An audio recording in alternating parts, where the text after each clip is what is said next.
Digital limited. இவங்க வந்து மெயினாக உள்ள பிஸ்னஸ் பார்த்திங்கன்னா நான் டெபாசிட் டேக்கிங் நான் பேங்கிங் ஃபினான்ஷியல் கம்பெனி. டெல்லியில் ரெஜிஸ்டர் ஆனது. கரண்ட் ப்ரைஸ் வந்து 69 ருபீஸ் இருக்குது. டிவிடெண்ட் ஈல்டாக 0.08% தராங்க. ROCE 14%, ROE 14.3%.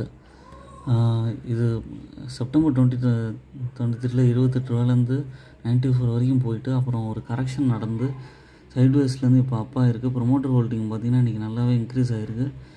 இதுக்கு காரணம் வந்து பார்த்திங்கன்னா குவார்ட்டர்லி ரிசல்ட்ஸ் வந்து இவங்களுக்கு நல்லா இருக்குது. ப்ராஃபிட் க்ரோத் வந்து 25.9% இருக்குது லாஸ்ட் 5 இயர்ஸில். ப்ரொமோட்டர் ஹோல்டிங் வந்து நான் சொன்ன மாதிரி 3.13% இன்க்ரீஸ் ஆகிருக்கு ஓவர் த லாஸ்ட் குவார்ட்டர். அதுக்கு காரணம் வந்து இவங்க மேலே உள்ள நம்பிக்கை தான். இந்த ப்ரைஸும் சீப்பாக கிடைக்குது. அதனால் பைசாலா டிஜிட்டல்